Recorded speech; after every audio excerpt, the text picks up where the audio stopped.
এতিয়াও অব্যাহত আছে জিতেন দত্ত আৰু বিপ্লৱ মোহনৰ মাজত অভিযোগ প্ৰতি অভিযোগ। জিতেন দত্তৰ বিৰুদ্ধে সতীৰ্থ হত্যাৰ অভিযোগ আনি তীব্ৰ সমালোচনা কৰিছিল বিপ্লৱ মোহন নামৰ লোকজনে। সেই যুঁজ এতিয়াও অব্যাহত আছে।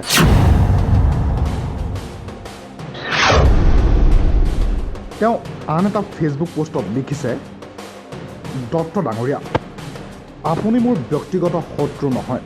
মই নিবিচাৰোঁ আপোনাৰ ক'লা বুৰঞ্জীৰ বাবে আপোনাৰ পৰিয়ালৰ কোনো সদস্যক অনাগত দিনত কোনোবাই তাচ্ছিল্য কৰি আঙুলি উঠাওক। সেয়েহে অতীতত যি হৈছিল সেই সত্যতা স্বীকাৰ কৰি ৰাইজৰ ওচৰত আপুনি আঁঠু লওক। ইয়াৰ বিপৰীতে আপুনি মোক ধ্বংস কৰাৰ যিমানেই কুটিল অভিসন্ধিৰ ৰচনা নকৰক কিয় আপুনি সফল হ'ব নোৱাৰিব। ৰ'ব, আপোনাক আৰু এটা কথা সোঁৱৰাই দিওঁ। আপোনাৰ মনত আছেনে লেখাপানী সেনা শিবিৰৰ সৈতে থকা সেই মধুৰ সম্পৰ্কবোৰৰ কথা?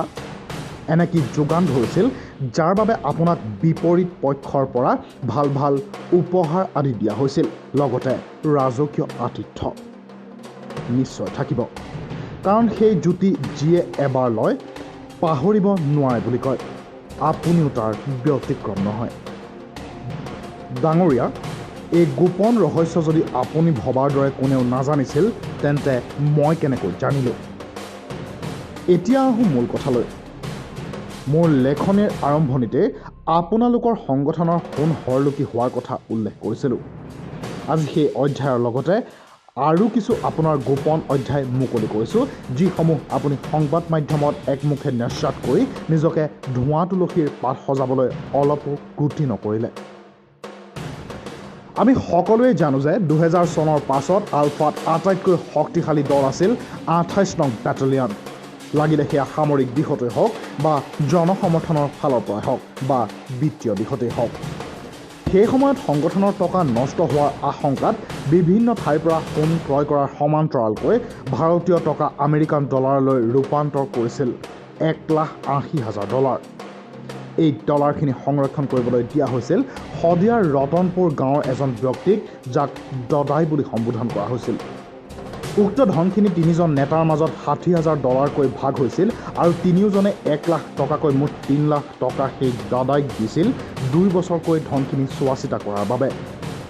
ইয়াৰ পাছত সোণখিনি ভাগ কৰা হয় জোন ভূঞা, জিতেন দত্ত আৰু প্ৰবাল নেওগ ডাঙৰীয়াৰ মাজত।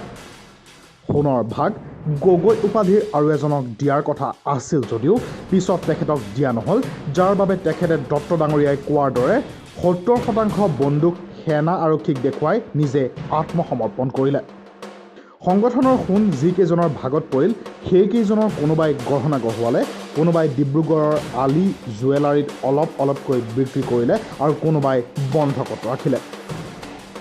সোণ বিক্ৰী কৰাত আৰু ডলাৰৰ পৰা টকালৈ ৰূপান্তৰ কৰাত এজনক হৰিশ চেতিয়া নামৰ এজন ব্যক্তিয়ে সহায় কৰিছিল।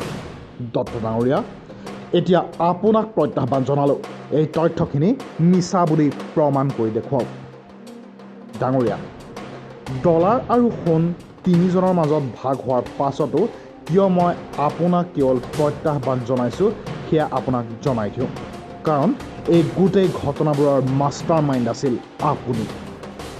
অনাগত দিনত আপুনি সাজু থাকক টংকেশ্বৰ মৰাণ আৰু ৰাষ্ট্ৰীয় গেম বিষয়ত আপুনি লোৱা মিথ্যাচাৰ আৰু ক'লা অধ্যায় শুনিবলৈ। এই পোষ্টৰ পাছতেই জিতেন দত্তৰ প্ৰতিক্ৰিয়া কি হয় সেয়া হ'ব লক্ষণীয়।